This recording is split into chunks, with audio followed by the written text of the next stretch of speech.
What is up, everybody? Welcome into episode 80 of the Brahma Bullpen. And we're here. Week 10 is over.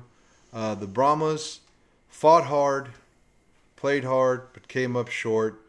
Uh, Maybe there were some bad calls that happened in the game that caused us to lose the game. But welcome into the bullpen. I got producer. He's back out here in the cow pasture coming to you on behalf of United Football Media. We got a great episode tonight. We're going to do some league news. We're going to talk about the Brahmas game a little bit. We're going to go through some philosophical questions.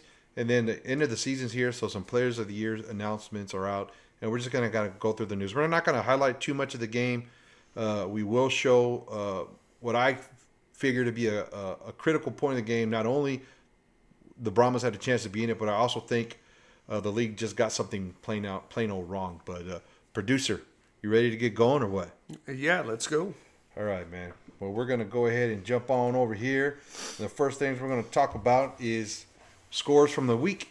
So the Friday game, this game was literally played in like a monsoon. At one point in time, no joke, producer, the ball was literally floating on the field. I did a tweet that said if I was going to make one improvement to Audi Field, it would have been French drains, dude. The weather was crazy. All the unders hit on the prop betting. If you took an over, you lost.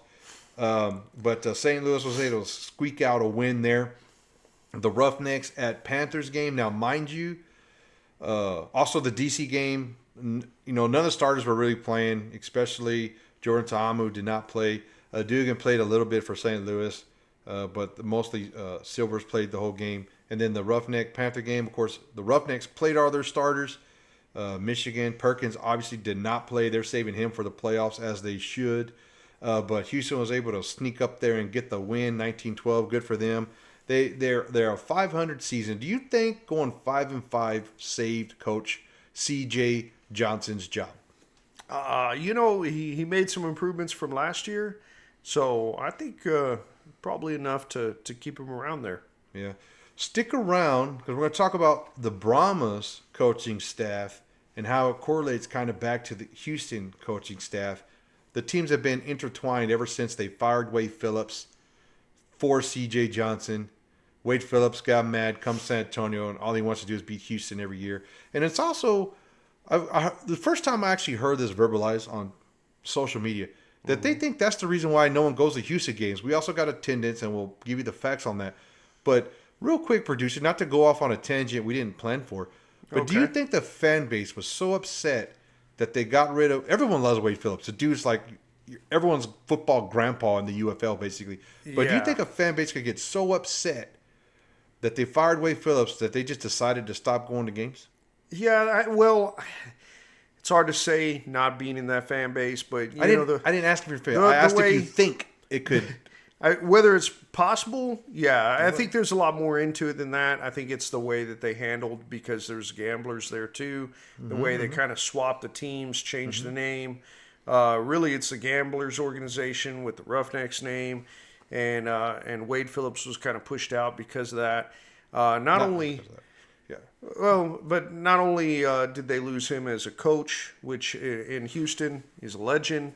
But we've been to a Roughnecks Brahmas game, and there was really good support there, and that was during the XFL days. So, yeah, I think it could definitely play a large part into it. Yeah, I can see it. The other part of it was the USFL fans were gamblers. XFL fans were Roughnecks. Yeah. And so now they're saying, like, well, we're the USFL conference, but we're not the USFL team because you made us stick with the Roughneck. There's all kinds of... Anyways, it's an interesting theory to debate, but I'll move on. I'm really just avoiding talking about the next score. 23-6. Arlington beat the Brahmas again this year. We definitely have room for improvement, and we'll talk about our philosophical debate about what the team's going to do next year. The Brahmas season is over. We will have some podcasts for the next few weeks talking about the playoffs, but obviously this is the Brahma Bullpen, and we cover the San Antonio Brahmas. And but we'll talk some philosophicals, but pretty much our Brahma season is over, and we'll kind of talk about that later. And then the Stallions, 46-9. J.R. Smith played to start this game. Lights out. Memphis is basically the same boat as the Brahmas, except there's only 3 people there to see it. But these games really didn't mean anything. As we've talked about in the past, the playoffs were already set. The locations were already set. We're just going to pop up final standings for the year. I only showed this stat because we already knew this week it was going to be on the USFL side, the Stallions and the Panthers, and on the XFL side it was going to be the Battlehawks and Defender. I showed this stat for one reason and one reason only. Do you know what it is, producer? You can guess why I have this on here. Oh, man. Make it quick. We don't got 2 days. I'll what's your reason? No guess. Okay. No guess. 100% for all the crybabies that cried and whined about the league shifting things around to force certain teams to get home field advantage. Guess what, whiny whiners, wambulance, crybabies?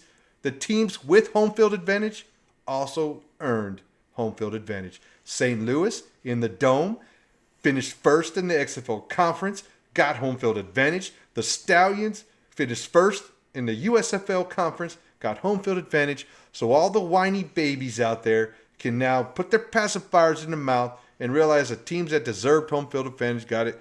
And the 2 weeks of the boo-hoo tears can be dried up. Makes sense to me. I agree with it. Logic, math, folks. Anyways, and then, of course, Brahmas are 1-9 for the season. With that being said, playoff graphic, June 8th in Protective Stadium and June 9th in the Americas Center. So, they're both on June 8th. There's an earlier game and a later game. So, there you go. There's the playoff matchups, home field advantage to the teams that earned it. Anything you want to touch off on playoffs before we start getting into our attendance for the year? I'll just say, now you're right, teams earned it. I would have loved to see a playoff game in Detroit, but they're in the right locations. I've got no complaints on that. I think it would have been cool for Michigan to have it. Okay, I'm going to ask you, why Detroit and why St. Louis? Like, okay, you got St. Louis. We've been to the Dome in St. Louis, the America's Dome. It's a great dome. Yeah. I know that the soccer stadium. I don't know why people are in love with this soccer stadium, Audi Field. The lines are not right on the field. The end zones are not painted. It looks crappy on TV. You can't even tell you're on a football field. Yeah, it's a wonky looking. Okay, setup. but why do you want to see a playoff game in there then? You're talking about. You said you want to see a playoff game in DC, so I'm asking you why. No, not DC. In Michigan. No, you said DC. No, I said Michigan. Whatever. Y'all watch. I'm talking about Michigan. So you would have liked to see a playoff game in Ford Field. Yes. For Michigan. I would have liked to see that because I think that there's my expectations for Birmingham are very low. I would have liked to seen what an exciting fan base in Detroit, how they would have supported the Panthers. Maybe you did say Detroit and I heard DC, but if I was wrong, I apologize. We'll watch it later and laugh about this. But I definitely think if the game would have been in Michigan, you would have gotten more people in the stands. I think so. And they would have had their shirts on and not been there with their cousin as a date. Exactly. Anyways, all right. Attendance number. That was for all my pony lovers on social media. I kid because I care. No, I really don't care. Anyways, so 2025 average attendance for the league. Here it is, 10 games in. Everyone's attendance is down from last year, but of course St. Louis did great. I think the numbers for DC, Michigan, and San Antonio are merely acceptable. I would want them all to be better. If I was going to say I was happy with them, they'd all be in the 15,000 range. Everyone else, improvement required. There's no reason why DFW area, we know there's tons of sports up there. We know people go to football games up there. Arlington's has a great head coach. They have the best uniforms and maybe helmets now with the bandit helmet in the league. Mm-hmm. I freaking love the baby blue and black. They're right in a perfect party downtown district that everybody goes to all the time anyways. There's hotels right next door. You got that Texas Star and everything. It's just a perfect. The stadium is not great for football. What they really need to do someday, hopefully, maybe, is close in that one end zone and make it not look like a baseball field. It does suck to watch a game there from a lot of the seats, I'll be honest with you. But there's a lot of really good seats too, so don't get me wrong. Just don't sit in the bad side. Birmingham, we've talked about Birmingham relentlessly on here. They always have some excuse as to why their attendance sucks. We'll see what it is for the playoff game. Houston Roughnecks, you guys are ridiculous. 5,700 average for the season is absurd for like the third or second or fourth largest city in the country, whatever they are. Yeah. And the stadium they're playing in, it's in an easy to get to location. Downtown Houston, it's a great stadium. You know, all those numbers should be 15,000 plus. Memphis, you've basically just made a case to have that team relocated. Yeah. I'm going to start referring to Memphis as Seattle from now on. We just call them the no-show boats. The no-show boats. I like that. No-show boats. The no-show boats. Yeah. That's pretty good, right? A name that the people there in Memphis could really support and stand behind because it's exactly what they do. I saw you tease Seattle a little bit. We're not going to talk about merger in this expansion in this episode, but I do have some feelers out. I have reached out to some people, and I hopefully will have some corroborated sources talking about that here real soon. And as soon as I get enough data to do an episode or an article on that, I'm definitely going to be posting something on UnitedFootballMedia.com, my socials, and we'll do a channel on it. But anything before we move on past the 10 minutes, start talking about league-wide players of the year? No, I think we got that covered pretty good. We pissed off at least 2 fan bases. So I'm sure. I think we did exactly what we needed to do. Yeah. Indifference is the enemy, producer. Love and hate. That's right, both baby. friends. Let's go. All right. So we won't go over every player of the year because this is the Brahma bullpen, and we do focus on Brahma's players. And for a team that is 1-9, I'm very, very, very surprised that we have 3 players that got all-team USFL. All-team UFL players. This is the offensive all-team offense, and we see Jashawn Corbin there, league leader in rushing. I had the opportunity to attend the press conference this past week. I'll show video from the press conference. So I got to interview a couple of players. Corbin was there, was taking questions from the press. So that was awesome. And just a great guy, hard work. When asked what it took to get to lead the league in rushing, what do you think he had to say? If you just were going to guess right now, what do you think he said? Oh, man. I don't know. That seems like you'd probably get a run-of-the-mill kind of answer, like hard work, dedication, a lot of time in the weight room, stuff like that. Just putting forth that effort kind of answer. That's what I would expect. Dude, I love that answer. It's a good answer. But he said, thank you to the O-line and wide receivers for blocking. Team player, bro. That's a great answer, too. That is a great answer. And you know all the big boys that hurt their hands, legs, and backs blocking, appreciate that. Of course, he did the work too, dude. I mean, he ran the ball and got hit a lot. Throw some big, nasty, stiff arms throughout the season too. He was injured, as well at one point, working through some stuff. So he gave his body up, and we really appreciate him down here in San Antonio. Thank you, Mr. Corbin. Now that you're the league leader in rushing and made the all-UFL team, it's Mr. Corbin. Thank you very much. Go on to defense. Tavante Beckett led the league in tackles. So you got the league leader in rusher and the league leader in tackles. There's other teams that are like complaining that they don't have as many all-UFL team members as the Brahmas. Well, your running back and your linebacker did not lead the league in the most important stat for those positions. Therefore, they're not all-UFL. So led the league in tackles. That's 2 years in a row. Both years in UFL, the league's leading tackler has been on this Brahmas roster. Last year was our other linebacker, Jordan Williams and Mosley. They were both right there. I'd have to go back and look. I think Jordan Williams was the league leader in tackles. It was Mosley, because I remember thinking it's crazy that a safety led the league in tackles. But anyways, and Beckett was right there too. But this year Beckett led the league in tackles. So anything on Beckett? I'm glad to have him. It doesn't surprise me that he's there. But I love him as a player, and I'm glad that he was able to accomplish with everything that went wrong throughout the season. It's nice to look back at the things that went right. And so I'm glad he got to achieve that. Stick around, because I have proof that Tavante Beckett loves you too. You said you love him as a player. Well, he loves you too. I have proof. I was able to ask him a question, and we'll see that video later. Now on to Special Teams Player of the Year. Brad Wing, another league leader in average yards per punt. So he had the longest average yard per punt player in the league. I'll tell you one thing about that. We punted a lot, so he had a lot of punts. So it's not like he kicked like a couple of long ones.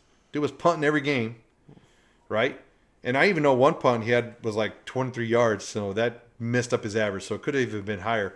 And then I'll also tell you another thing, and just a little tidbit.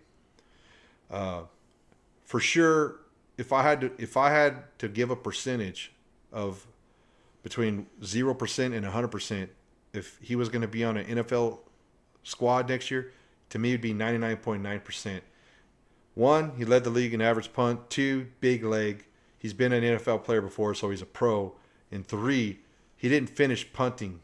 When the game was over, there was no chance for the Brahmas to win.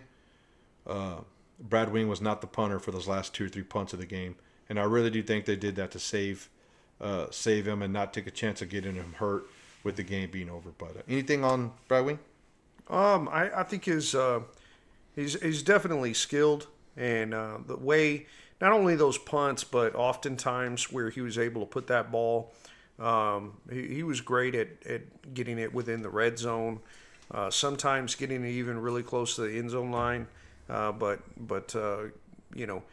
getting it back there, but not getting it in the end zone. So I appreciate his skills. All right, with that, we're going to get on to some Brahma news and the hypotheticals that we alluded to earlier. And we're going to go ahead and...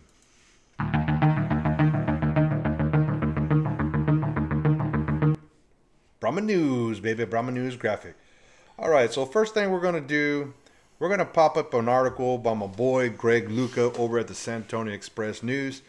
I don't know if I've said this on the podcast, but I have a subscription. Oh, I did a little whistling right there. Mm-hmm. But I have a subscription to the Express News. And if anybody from the Express News ever sees this, or if Mr. Luca, Greg, sees this, it's 100% because of the articles Greg Luca puts out. He is doing an amazing job this year with written articles. Yeah, I know someone else that does some written articles. They're not Greg Luca level. I'm working on it. But great articles. But he kind of wrote this article this past week about the Brahmas future and influx. And it's kind of interesting because I wrote an article also talking about the Brahmas future before I read this article. And then this article came out and my article came out. And so it was kind of like great minds think alike, maybe. I don't know. But he definitely dove into this topic. So I wanted to share it. So he got to actually talk to Russ Brandon for his article. So we'll have some quotes in there. But basically what he's saying is Russ Brandon and Wade Phillips have a history together. And so he's asking Russ Brandon, hey, what is going to happen with the coach next year? Like, we know Wade Phillips took a leave of absence due to health. We talked about it on this podcast before. We know he's healthy. I got to talk to him myself. He looked in very good shape. And he posted a cryptic tweet that we shared on this podcast last week, basically saying we're going to win it all next year. So Greg Luca kind of had the same questions, right?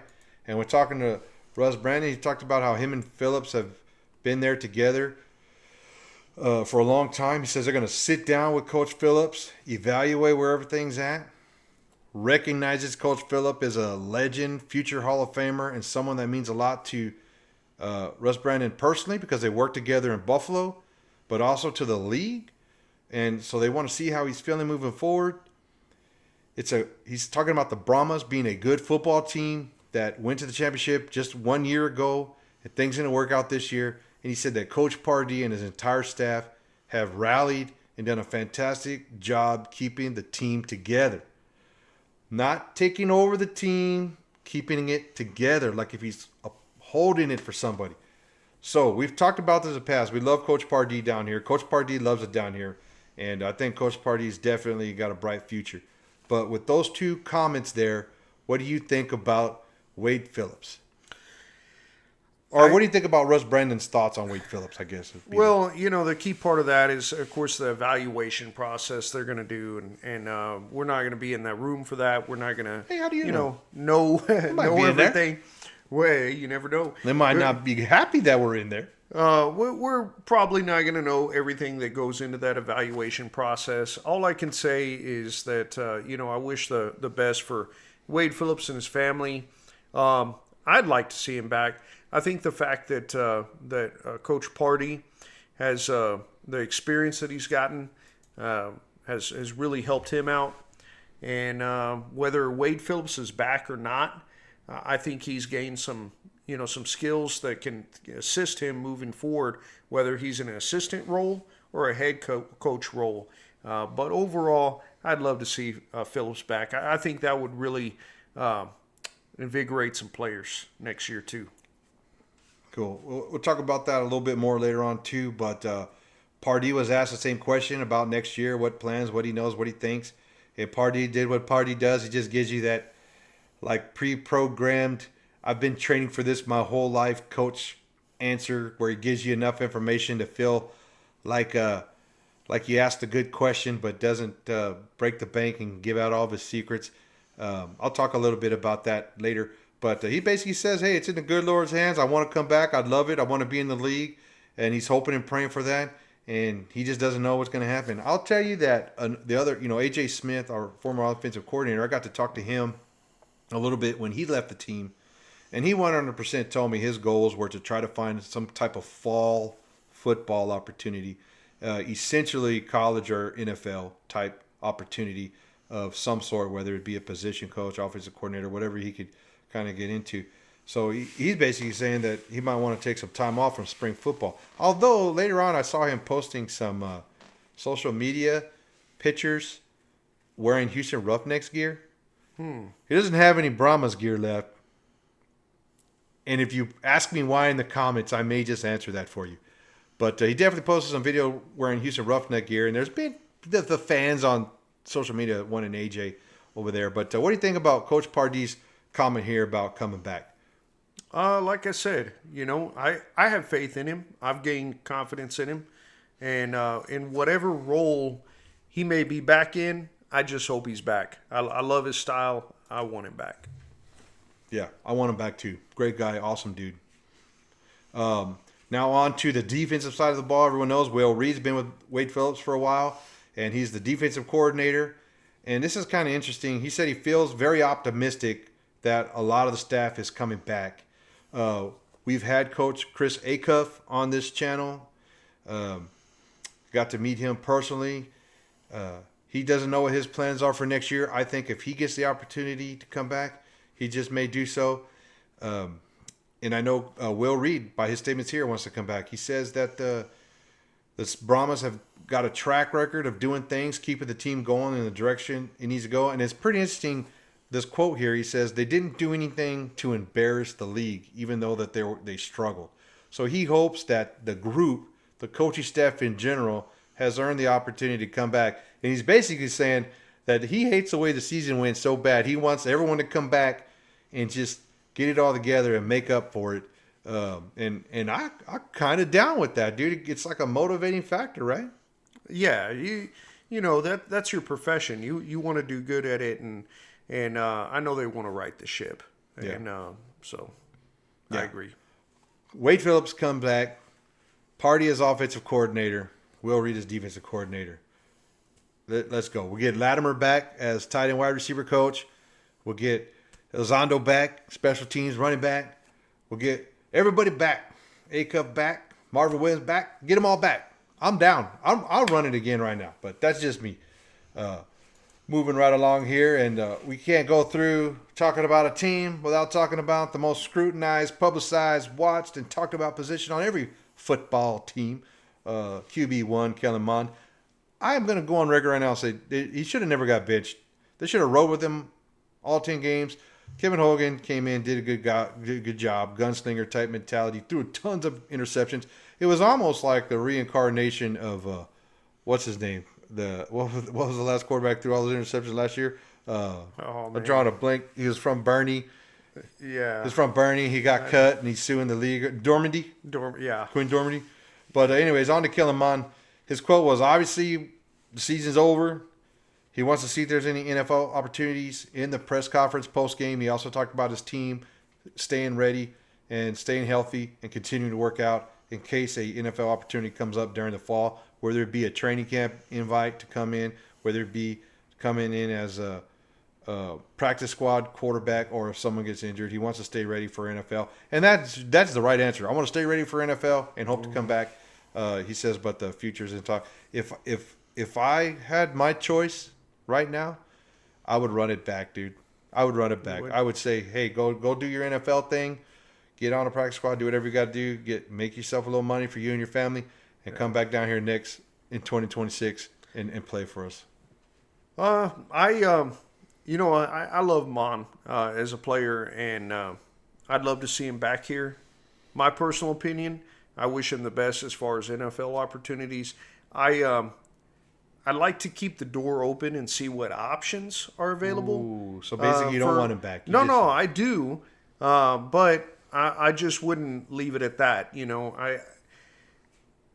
I really want that offense to excel next year, and I hope Mon is able to accomplish that. But look, I'm going to tell you something right now. All right. This is not year-round football like the NFL. But if you tell Party he's coming back right now as OC, you tell Mon he's coming back right now as QB1, you tell Phillips he's coming back, you tell them all coming back. Okay? Even if they get NFL contracts, or even if they don't, even if they go do a regular job during the offseason, they all know they're coming back right now. So on the weekend, these guys are professionals. Yeah, they'll. On the weekends, they're thinking about it. They're working out, thinking about it. And who knows? They're a bunch of them are probably already living in Arlington. Yeah. So who's to say that Mon doesn't stay in Arlington? Jonte Kirkland doesn't stay in Arlington. Greg Ward Jr. doesn't stay in Arlington. And they do some offseason. Like, I understand what you're saying, dude. Like, let's see what's out there. Well, first of all, if there's a really, really, really, really good quarterback out there, he's going to be in the NFL. What I'm talking about is taking a bunch of players with chips on their shoulder that didn't like the season, even if it's not official, even if they just say, Wade Phillips, you're coming back, and then Wade Phillips sends a group text message, hey, I'm going to bring every one of you guys back if I can. You're all coming back. That gives them a whole year of preparation to come back and take a step forward. And don't try to defend yourself now. No. What I'm going to say is Mon was able to make progressions and accomplish great things in college at A&M. I hope he's able to make a progression and a jump next year if he's a starting quarterback. I had the wonderful opportunity of asking Kellen Mond this past weekend what one area of his game that he felt like he improved the most on while on the Brahmas roster and while starting from playing for the Brahmas. And it was, he told me it was pocket presence. He feels like his timing in the pocket and that sixth sense to feel the pressure, know when to take off and know when to get rid of the ball, improved. He mentioned about not being able to replicate that in practice. He says having a big D lineman wanting to rip your head off is not something that you can just simulate every day, live game. And you can't factor in all the variables of the coverage and the routes and the receivers and all that live action gameplay. So what we've been talking about all year, getting those reps and how important it is for him. And I say let him continue to get those reps. And let's see what happens. Stay consistency wins. Why are the Stallions the gold standard? They got the same daggum coaching staff every year. Skip Holtz turns down jobs every year to come back. And they have the same quarterbacks. And even when they get hurt, they go find the quarterback they had 3 years ago that's working at a coffee shop and bring them back, and he takes them to the damn playoffs. They know the playbook. It's consistency. They don't have to learn a bunch of new things. They know where the receivers are going to be. This was Mon's first year. You can't expect him to come in and be the best quarterback in the league, although we wanted him to be. But, dude, consistency. Stick with the playbook. Let's go. Keep it together. Keep the Brahmas together. Fans, have faith. All right. Unlike producer. We're going to go ahead and move on. He always finds a way to say something negative and pick it against the Brahmas. But anyways, wrote an article this past week, like I said, kind of on the same thought process of the one we just covered with Greg Luca with the San Antonio Express News. And basically, my article It's pretty cool. I actually wrote this during the first and second quarter of the game. One of the neat things is I did get media credentials to this past game, and we do written articles. So I was actually working at the game this time, so it was a totally different field than in the past. Excuse me. But if you want to read the whole article, go to unitedfootballmedia.com. It's on there, and there's a bunch of articles throughout the season, Brahma specific and league-wide news. But feel free to check those out. One of the things I'll let you can see the underlying part. The best thing about this offseason, because make no doubt about it, we're in the offseason for the Brahmas right now. The best thing about it is we do not have to worry about if the 2026 season is happening, if San Antonio is losing their team, if the league's going to fold. None of that stuff. We got a 2-year collective bargaining agreement with the players. Coaches want to come back. Players want to come back. If you're watching the International Football Alliance get off the ground right now and what's going on over there, watch one of their broadcasts, and then you'll really, really start to appreciate and understand what we have with the UFL and how monumental of a task the group effort between Fox, Redbird Capital, and Danny Garcia and Dwayne The Rock Johnson and all the other owners that part of Redbird Capital are actually doing along with ESPN and their media partners. It's crazy what they're doing, and we were treated to just the highest quality of football from day one. You know, the only thing that's not high quality is a number of butts in the seats at these games. Everything else is NFL caliber, and it's amazing football. So I really want everyone to know that we're talking about operational player things, like the same things that Cowboys and 49ers and New York Giants fans are talking about right now during the offseason. Who's getting signed and who's coming back? How are we going to get better? Are we going to compete? So first question we're going to talk about, we already talked about Coach Wade Phillips a little bit earlier, but I'm going to ask you a question, producer. All right. Has Coach Pardee done enough to be named a permanent head coach if Wade Phillips does not return? Yes or no? I would say yes. I would say that, the record, if you look at that on its own, does look bad. However, his handling of the team, his handling of the situation, all the adversity, losing your offensive coordinator, coaching He wasn't changes. Pardee's offensive coordinator. No, I know, but I'm saying... And why are we talking about that again? I'm just saying so many changes, and for him to hold it together and still having that team, put forth effort. Yes, I think he has. Okay, perfect. Next question, yes or no? All right. Is Wade Phillips coming back with the team? I'm going to say yes. Will it be as head coach or as another role? That was the question I put in my article. Is he going to come back, and is he going to serve a different role than head coach? Is he going to be something else and Pardee be the head coach? So is he coming back? He said yes. Is he going to be the head coach? If he comes back, he's going to be the head coach. Okay, I'm cool with that. I definitely know he wants to coach more. And I also think Pardee's the type of guy that, coach and waiting. Yeah. Head coach Wade Phillips, head coach and waiting Peyton Pardee, and offensive coordinator. Exactly. Come on, dude. So I'm solving all the problems right now. Either way you flip it, it's a win-win. It's a win-win. Yeah. All right. Now we'll talk about coaching questions. We're going to go to team play questions. Okay?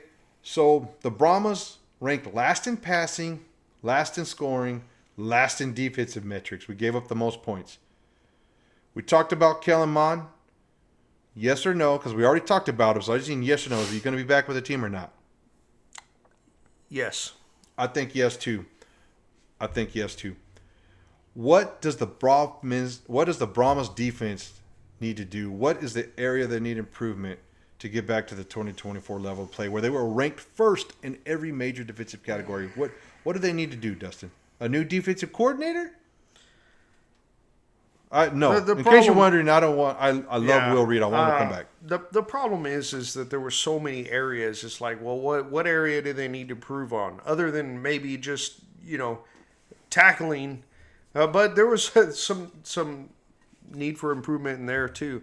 Almost every area, I would say, probably line, defensive line, cornerback or D line. It's one of those. If not both, get one guy in each that could be a game changer for you. But yeah, I'm with you on that. Yeah. All right, on to marketing. So as you guys know, we've had 2 Sunday games and 2 Friday games. So the first part about marketing, those 2 Sunday games were both interrupted by broadcast before the game. I think it was like a church or something. So people at home that are not even at the game are not able to watch like the first quarter. And I know for me, I like to DVR and record every game, and they're switching it from like ESPN 3, ESPN Plus, ESPN News back to ABC, and it's just a giant mess. So I think we need to really, really, really look at our TV partners and be like, look, man, we need the whole game televised on one channel at one time. I don't know what we could do there, but that's a big question in marketing. The other thing about marketing is, producer tells me that I shouldn't brag about this too much, but I don't view that as bragging. I feel like we're celebrating success and sharing information with people that watch our podcast that is important to our podcast. So if you can see right above my head over here, I talked about it already a little bit on this episode. I was a credentialed media personnel, member of the press. I got to go to the press conference, sit in the press box. I wrote this article while sitting in the press box. But one of the things I noticed, there was only 2 of us in there. The San Antonio Express News, a gentleman by the name of Kevin, and myself on behalf of United Football Media were there covering the team. So 2 of us. There was 3 other guys, including James Larson, that were following the team and attended the press conference via Zoom. So really it was 5 media personnel total asking questions in the press box. But one of the things is legacy media. Where were you? I know that the league likes legacy media, and we definitely need legacy media. But this is an ESPN broadcast game, and there was 2 local media sources there, the Express News and United Football Media. Where are they at? What does the league need to do different to help get marketing so that we can get the whole game on TV? We don't lose parts of it, and we make sure that we're getting coverage out there for fans. What new direction does the league need to take? And I think marketing is the reason why we're not having. I'm not that whole get a billboard type guy, but I also think marketing is the only way we're going to get back to the 20,000 plus fans that we would get in the stadium back in the AAF days. What do you think? Yeah, as far as legacy media goes, I think that's a big part of it.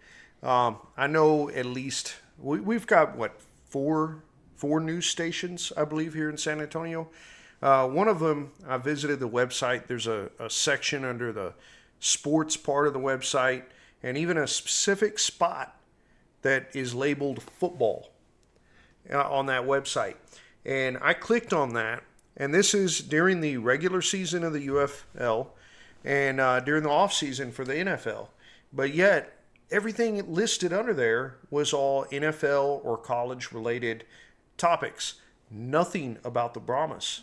Not even like UFL as a whole. I mean, specifically the Brahmas. Nothing there. And so, and that's on a major news outlet here in San Antonio. And so, I think the important question is why? Why have they chose not to cover it? Why are other things getting put ahead of the broadcast of UFL games? I don't know the specific reasons for that, but there's somebody that does. I think that whatever causes that needs to be corrected. We need to be, the UFL needs to be shared on nightly news. It needs to be out there. It needs to be talked about a lot more than it is, and I think that's going to fix a lot of that problem. Imagine the uproar if NFL games didn't start getting broadcasted in the second quarter. And then the other thing, too, just to kind of tie into it, Underdog, the prop betting partner for the league, this whole past weekend, so all 4 games, no, I take that back. There was props, I believe, on the Friday night game, but the Saturday and Sunday games, there were no props on there. And they're the official prop bet partner of the league. And I'll tell you, me personally, I always use Prize Picks, but when Underdog came on as official partner, I stopped using Prize Picks, went strictly to Underdog. I'm trying to support the app that's supporting the league and team that I root for. So I've been using Underdog this whole time, and then we don't get no Underdog. You imagine if ESPN fantasy leagues and all these other prop betting leagues also just for one weekend decided not to use. So it's crazy to even think about it. Yeah. So I think by all these as a whole, the effort is underwhelming. Yeah. Underwhelming. I'm going to tell you something. I'm going to prop a graphic up here. And it's not to brag, right? I'm not bragging. I'm celebrating. Okay, but this is a 90-day report. So leading up, the few weeks leading up into the season and the actual 10 weeks of the season, this is a current as of today, this broadcast. This is what our alternative broadcasting, alternative media, alternative source has produced for the league for free. We do this. Well, I do get that big royalty check from United Football Media. VP of Content Aces mails those monthly to me. But this is what we've done for the league. It's a celebration because I'm very proud of the work that me and producer put into this, and I was very thankful that the San Antonio Brahma organization brought me on, or approved my media credential application and allowed me to get that little tidbit as we grow our websites and our socials. But this is what we did in our 9-day report on YouTube. On the SA Brahma Bullpen YouTube, we also produce videos and post them on the United Football Media's YouTube. So the United Football Media views are not shared in this graphic. This is what is on our channel locally here in San Antonio, and it's to a credit to everybody watching this now. But on YouTube, we've achieved the 2,760 follower mark, which we started with 0 3 years ago. But in the 90 days during the football season, we got 45,945 views on YouTube, which is freaking amazing. The Brahma Bullpen X account that I run, post stuff on probably the most frequently on any social media. Started that 3 years ago. We are now at 562 followers. But in 90 days, the content that has been posted on X from that one account has received over 175,000 impressions. Over 175,000 people saw a San Antonio Brahma specific post on X in the last 90 days combined. Our TikTok account, where we have our most followers, 13,558 followers in TikTok. That is more than double the average TikTok account. That is considered a good quantity of followers on TikTok. We got over 70,000 views on specifically Brahmas related content in the last 90 days. So for the season, me and producer, this also includes the Instagram numbers. What's the other one? Threads. Threads. We just started Threads. It's very new to Threads. But for the season, in 90 days, we've produced or participated, and thank you to everybody who watched, liked, shared, subscribed, all of the people that have partook in some of this content. 316,112 views or impressions, which is crazy, over 100,000 a month. And combined, all subscriptions that are these various platforms, including the United Football Media's subscriptions, because we do post all of our content, YouTube content, on United Football Media's YouTube, as well as the Brahma Bullpen YouTube. But altogether, people that subscribe to some platform we post our content on, 23,200. And this account has been going now for 3 years. So I put a little extra graphic in here because when I was doing all my analytical research, for those of you that use X, if you hit the Gronk button, you can ask Gronk almost anything. So I asked Gronk, hey, give me my most viewed post, right, ever. And I didn't know that I had a post that had this many views, to be perfectly honest with you. But back in November, I posted a deal about the Cowboys and how nobody loses like the Cowboys, because football, I'm a Cowboys fan. You guys all know that. I got 2,135,000 impressions on that one post, which is freaking crazy to think about. So it's not included in my 316,000 views, because if I did, I'd be at 2.45 million for the season. But anyways, 360,000 for the season, and I just wanted to brag. I guess that last part is bragging, 2 million impressions or whatever. But I share this for two reasons. One, to tell everybody that participated, thank you. Two, to tell the San Antonio Brahmas organization, whether they see this or not, thank you for trusting us and allowing us to serve as press for the final game of the season. We hope to continue that next season. Also to thank the players and coaches that have come on this podcast. A lot of those views are because we were able to get phenomenal guests like Savion Patton and Coach Chris Acuff to come on our program, talk football with us, and give the fans an opportunity to get to know them in a less press box. You know, like you can only ask so many questions in a press conference, and it's real short form. So we appreciate you coming in to the channels and doing long form interviews with us and indulging us. And that's it, man. Producer, do you think I was bragging too much there? I think it's good numbers. You know, I personally wouldn't have thrown it out there, but hey, you want to throw it out there, go for it. I support it. Whatever I can do to support the channel, I guess I'll go with it. No. Anyways, with that, we're gonna get into the press conference. To me, this is probably bragging more than my social media. And also, before I go any farther, if anybody wants to advertise on our channel, we got Bangers Fireworks. We advertise on our channel. They help us out with some of our expenses to do this. And if anybody else wants to reach 100,000 eyeballs in a month during the UFL season, come talk to me before the next season. We'll put your logo all over this thing or whatever. That is a shameless plug, by the way. But anyways, let's get into the Brahmas football game. The first thing we're going to do is we are going to show you a play that I think would have changed the entire football game. And let's just play it right here. At a number of different positions on the back end, move him around, match him up, blitz him. Love it. Short punt, massive hit, and the flag comes in. Remember, Biscayno is the punter now. He's the place kicker. That's football, bro. Yeah, look clean. I never saw the hit to the neck or helmet. It didn't happen. They'll show the slow motion replay right here. Yeah. But it's 6-23. We're down by 17. 2 scores, 3 minutes to go. That gives us the ball in scoring range on our plus side of the 50. Your 4th and 12 rule. You're 2 scores down. Who knows what kind of crazy storybook ending we could have had for the season. By the way, Story Jackson played a phenomenal football game, and I really hope he comes back next year. We'll talk about him in future episodes about potential NFL players, because this guy killed it. But personal foul, unnecessary roughness, number 20 of the kicking team. High hit to the head neck area of a defenseless player. 15 yards will be added to the end of the play with an automatic first down.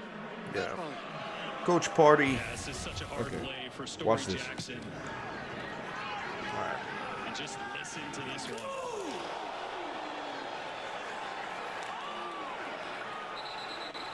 shoulder pad to shoulder pad. Yeah. And from a timing perspective, Coach Party really picked up on that. He was upset about it. I don't blame him. You know, that was junk. That was crap. Look how red his face is. Mm-hmm. Let me ask you this. He hit him with his shoulder in his high shoulder based on what they just showed. I'm asking, like, your expert opinion. Can I challenge what Dean's ruling is? Like, yes, will he look at it? He took off kick-catch interference, but he put on a personal foul. I know, and I guess what I'm trying to decide If you is... challenge it, I don't think he would change it because he put it on. Okay, do you have contact? Here's my problem with that. They called it kick-catch interference, like he got there too early. They reviewed it and said he didn't get there too early. But while they were reviewing it, they said, hey, we found another penalty, and now we're going to tack this penalty on. It's a questionable penalty. It wasn't even clear that he made... They said the receiver catching the ball, the returner, was a defensive player, just like a receiver would be, which I can get that. But if he didn't get there early, which means he wasn't defenseless, and there was no helmet to helmet or spearing or targeting or anything like that, why do you attach that on there? And like I said, you get the ball there, you got a chance to score. As soon as this play happened, the fans got up and started leaving the stadium. Not all of them, but a very fair amount of fans got up and started leaving the stadium because there was nothing left to watch. Dean Blandino took the potential of an exciting end of the season away from us on something extremely questionable. Blandino. We got Blandino at the end of the season. at this end of the season, like a torpedo. It is a Sorry. season. But yeah, that was bad. Yeah. Anyways, but that's all I got to share on the game. I really think that shouldn't have happened, and I know that Pardee talked to the league about it already, and it doesn't mean anything, and the season's over. But come on, man. You don't want to. You should. This shouldn't happen. This shouldn't happen. But like I said, I'm gonna share a couple of questions. I got to ask a bunch of questions in the post-game press conference because no one else was there. We talked about that already. One of the things I've always wanted to ask Perez was about his cadence at the line. If you watched him play football this year, he's always changed up his cadence, and I tried to find the stat on how many false starts or how many offside penalties he's gotten as the quarterback for Arlington this past year. Couldn't find it anywhere. I'm still going to look for it and try to get a hold of that number at some point. If anyone else has it, put it in the comments. I'd love to see it. But I was asking about how he gets all those guys to jump off sides. Josh Mayer with the United Football Media. I was able to ask Coach Long the same question, but since you're here, I'll just go ahead and ask you. How do you determine when to do those off-cycle cadences? It seems like today you had the Brahmas D-line kind of off guard, slowed down that rush a little bit, and were able to change it up enough. Is it something you work on, or is it just a feel of the game, or how's that go? Yeah, I think it's a combination of all those things you mentioned. Offensive line tell me, hey, they're getting antsy on the cadence, hey, change it up. Or if I see something, or if I have a motion and I know I snap the ball on the run, I try to mix things up to keep them honest. They got a good front. But yeah, the easier you can make it on the offensive line, and harder for them, that's what we're going to do. So I feel like our guys, held their water and did a good job with that. It was kind of cool. I got to talk to Coach Long, the interim head coach. Bob Stoops wasn't there. Pretty sure he's coming back next year. I don't think it has anything to do. I heard a rumor he hurt his leg. I don't know if that's true. Don't quote me on that. But he was the interim Coach Long, and the two things that they both said that I never really had thought about, but it's kind of like such common sense. You should have known it. But both of them talked about they're doing that not necessarily to get off sides all the time, but they're also doing it to help the O-line. And you heard Luis Perez, the GOAT, the Spring King, basically say, hey, if the old lineman tells me, hey, they're onto us, or they're jumping, or they're getting off the ball, or hey, this guy over here is giving me a fits and I need some help. Not only is you're hoping that the O-line changes, the O-line coach changes up the blocking scheme, maybe they keep a running back in to help chip, but then also the strategy of the O-line communication to the quarterback, say, hey, change up the cadence, man. This guy's getting a jump. Help me out. So kind of like helping the O-line. So it's kind of like a neat perspective that I got from being there. And I really appreciate Perez answering that question in a very professional manner. But what do you think about that? No comment. I'm ready to move on with the rest of the press conference. You ready to move on to the press conference? Yeah. Let's keep going. I got to ask questions to Kellen Mond and to Sean Corbin, but there's no video of that. That will be coming out in a later written article, the questions and quotes from that. So keep an eye on my social media accounts and also United Football Media to get those. I did get video for the Coach Pardee and Tavante Beckett questions, so we're going to go ahead and play those right now, and let's see what they think. Hi, Josh with United Football Media. I'll start with Tavante. Every game you are engaging with the fans before and after, and it's been like that all season, even last year, and I know the friends really appreciate that. I was wondering if you could just let us know where that desire comes from. What motivates you to make sure that you're out there and making them feel like they're part of the team? Well, first it goes from this league giving us the opportunity to play pro football. Without this league, it's not too many professional football leagues you can play if you're not in the NFL. So to be given this opportunity and to be able to interact with fans, that's just a blessing from the start. And then to be in San Antonio, knowing how much our fans actually care. Some of our fans go to every away game and stuff like that. So it's just, you got to be grateful for those moments. You don't want to take those for granted. Never know what little kid you might motivate to keep chasing his dreams just like you chasing yours. So for me, it's just being grateful. If I hear a fan scream my name and if I'm relaxed and not tensed up, I can look back and wave. That's not too much to do as a human being, just to, give other people some love that they came and showed love for us regardless of our record. So that's something that's just, just being a human and just, showing love back to the people that show love to you.